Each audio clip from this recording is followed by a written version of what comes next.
Cyber অপৰাধীৰ পৰা আপোনাৰ যি নিজৰ উপাৰ্জিত ধন আছে সেই নিজৰ কষ্ট উপাৰ্জিত ধন আপুনি কিদৰে সুৰক্ষিত কৰি ৰাখিব পাৰিব। নমস্কাৰ, মই দেৱৰ্ষী গৌতমে আপোনালোক সকলোকে স্বাগতম জনাইছোঁ আমাৰ চাইবাৰ ক্ৰাইম সিৰিজৰ অন্য এটা নতুন ভিডিঅ'লৈ। আশা ৰাখিম আমাৰ এই চাইবাৰ ক্ৰাইম সিৰিজৰ ভিডিঅ'টোৰ পৰা আপোনালোকে কিছু হ'লেও তথ্য লাভ কৰিবলৈ সক্ষম হ'ব।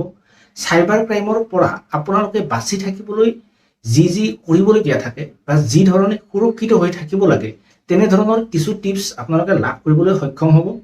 গতিকে আমাৰ আজিৰ এই ভিডিঅ'টো আপোনালোকে শেষলৈকে চাব।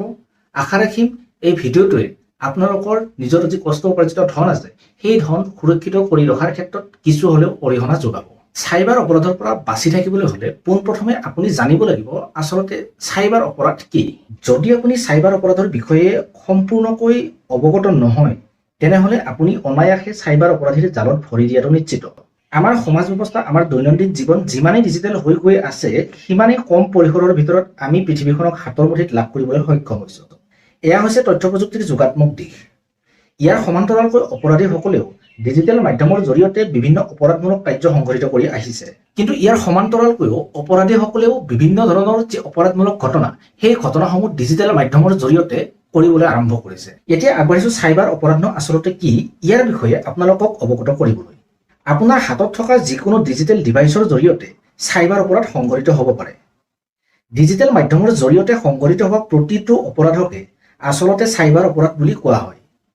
ডিজিটেল যুগত প্ৰৱেশ কৰাৰ পূৰ্বে মানুহে সশৰীৰে আহি চুৰি অথবা ডকাইতি আদিৰ দৰে অপৰাধজনিত ঘটনা সংঘটিত কৰিছিল। ডিজিটেল যুগ আৰম্ভ হোৱাৰ লগে লগে এনেধৰণৰ যিসমূহ চুৰি অথবা ডকাইতিৰ দৰে অপৰাধজনিত ঘটনা আছিল সেই চুৰি অথবা ডকাইতিৰ নিচিনা অপৰাধজনিত ঘটনাসমূহ ডিজিটেল মাধ্যমলৈ চিফ্ট হৈ গৈছে। পূৰ্বে সংঘটিত হোৱা চুৰি ডকাইতি আদিৰ দৰে অপৰাধজনিত ঘটনাৰ লগত জড়িত ব্যক্তিক দেখা পোৱাৰ যথেষ্ট সম্ভাৱনা আছিল।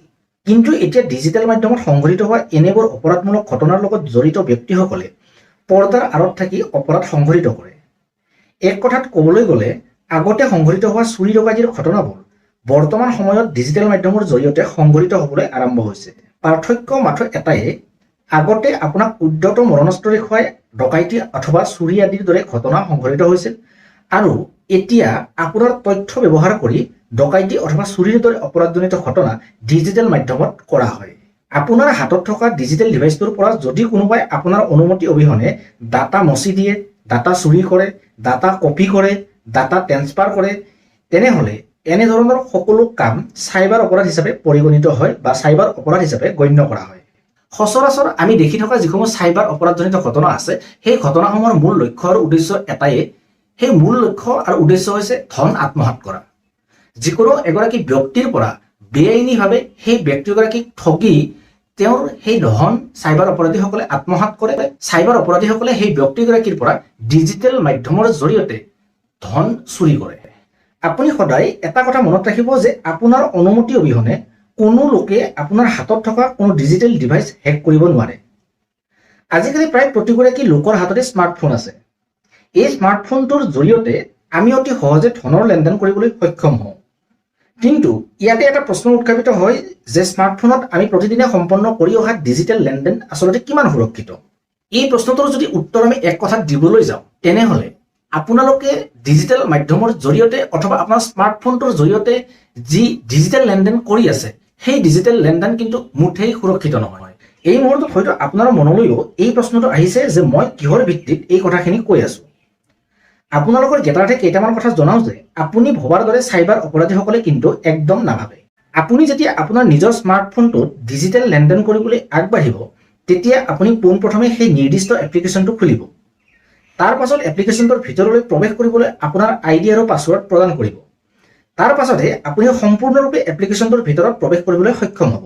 এপ্লিকেশ্যনটোৰ ভিতৰলৈ প্ৰৱেশ কৰাৰ পিছত আপুনি যেতিয়াই ডিজিটেল লেনদেন কৰিবলৈ চেষ্টা কৰিব তাৰ লগে লগে কিন্তু আপুনি আকৌ এটা পিন নম্বৰ দিব লাগিব আৰু সেই পিন নম্বৰটো শুদ্ধকৈ প্ৰদান কৰাৰ পিছতহে আপোনাৰ যি ডিজিটেল লেনদেন সেয়া সম্পন্ন হ'ব।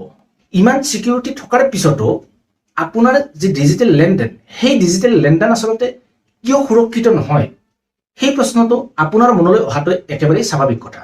ইমান মজবুত চিকিউৰিটি থকাৰ পিছতো আচলতে চাইবাৰ অপৰাধীসকলে কিদৰে আপোনাৰ নাকৰ তলেৰে আপোনাৰ যি উপাৰ্জিত ধন সেই ধন সৰকাই লৈ যাবলৈ সক্ষম হয় সেয়া কিন্তু সকলোৰে বাবে চিন্তা কৰিবলগীয়া এটা বিশেষ বিষয়। যদি আপুনি আপোনাৰ ধন আপোনাৰ বেংক একাউণ্টত সুৰক্ষিত কৰি ৰাখিব বিচাৰে তেনেহ'লে কেইটামান বিশেষ কথাত আপুনি গুৰুত্ব আৰোপ কৰিব লাগিব। আপুনি যি ডিজিটেল লেনদেন কৰে সেই ডিজিটেল লেনদেন কৰিবলৈ আপোনাৰ যি নিৰ্দিষ্ট বেংক আছে সেই বেংকৰ অথৰাইজ যি এপ্লিকেশ্যন আছে সেই এপ্লিকেশ্যনৰ জৰিয়তে আপুনি আপোনাৰ ডিজিটেল লেনদেন সম্পন্ন কৰিব।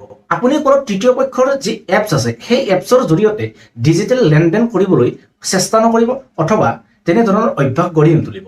তৃতীয় পক্ষৰ যিসমূহ এপ্লিকেশ্যন আছে সেই এপ্লিকেশ্যনসমূহ ব্যৱহাৰ কৰি ডিজিটেল লেনদেন কৰিবলৈ চেষ্টা কৰা মানে আপুনি আপোনাৰ যি নিজৰ বিপদ সেই বিপদ মাতি অনাৰ দৰে হৈ পৰিব পাৰে। যিকোনো তৃতীয় পক্ষৰ এপ্লিকেশ্যনৰ জৰিয়তে আপুনি ডিজিটেল লেনদেন সম্পন্ন কৰিলে আপোনাৰ গুৰুত্বপূৰ্ণ ডাটা চাইবাৰ অপৰাধীৰ হাতলৈ যোৱাৰ সম্ভাৱনা যথেষ্ট থাকে।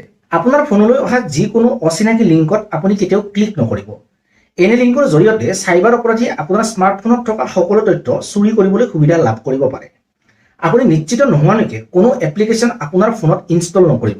এনেধৰণৰ বহু এপ্লিকেশ্যন বৰ্তমান সময়ত ইণ্টাৰনেটত উপলব্ধ হৈছে যিসমূহ এপ্লিকেশ্যন আপুনি আপোনাৰ মোবাইলত ইনষ্টল কৰাৰ লগে লগে চাইবাৰ অপৰাধীসকলে আপোনাৰ ফোনৰ সম্পূৰ্ণ এক্সেছ লাভ কৰিবলৈ সক্ষম হয়। সন্দেহযুক্ত নম্বৰৰ পৰা অহা যিকোনো ফোন কল আপুনি কেতিয়াও গ্ৰহণ নকৰিব। এনে নম্বৰৰ পৰা অহা ফোনৰ জৰিয়তেও চাইবাৰ অপৰাধীয়ে আপোনাৰ ফোনৰ যিকোনো তথ্য হৰলুকি কৰিবলৈ চেষ্টা কৰিব পাৰে। আপুনি যদি প্ৰতিটো মুহূৰ্ততে সজাগ, সচেতন আৰু সতৰ্ক হৈ নাথাকে তেনেহ'লে ডিজিটেল মাধ্যমৰ জৰিয়তে চাইবাৰ অপৰাধীয়ে আপোনাক কেতিয়া লক্ষ্য হিচাপে বাছি ল'ব সেয়া আপুনি ভাবিবও নোৱাৰিব। আপুনি নিজে যিমানেই সজাগ, সচেতন আৰু সতৰ্ক হৈ আপোনাৰ স্মাৰ্টফোনটো চলাব সিমানেই আপুনি চাইবাৰ অপৰাধীসকলৰ পৰা দূৰত্ব বজাই ৰাখি নিজৰ কষ্ট উপাৰ্জিত ধন সুৰক্ষিত কৰি ৰাখিব পাৰিব।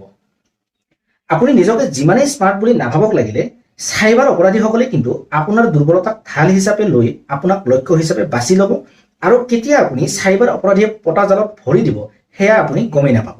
আপোনালোকে সদায় এটা কথা মনত ৰাখিব যে আপোনাৰ মোবাইলটো অথবা আপোনাৰ যিকোনো ডিজিটেল ডিভাইচ হেক কৰিবলৈ চাইবাৰ অপৰাধীয়ে কিন্তু পোনপ্ৰথমে আপোনাক হেক কৰিব। প্ৰথমে আপোনাৰ ডিজিটেল ডিভাইচটো হেক কৰিবলৈ নাযায়।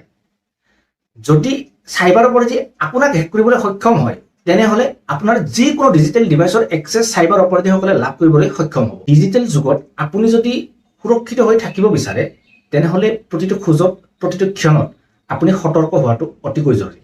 সদায় সতৰ্ক হৈ থাকক, তেতিয়াহে আপুনি সুৰক্ষিত হৈ থাকিব পাৰিব। আমাৰ আজিৰ এই চাইবাৰ ক্ৰাইম সিৰিজৰ ভিডিঅ'টো ইমানতে সমাপ্ত কৰিছোঁ। অন্য এটা নতুন চাইবাৰ ক্ৰাইম সিৰিজৰ ভিডিঅ'ৰ সৈতে আপোনালোকক অতি সোনকালে লগ পোৱাৰ প্ৰতিশ্ৰুতিৰে আজিলৈ ধন্যবাদ।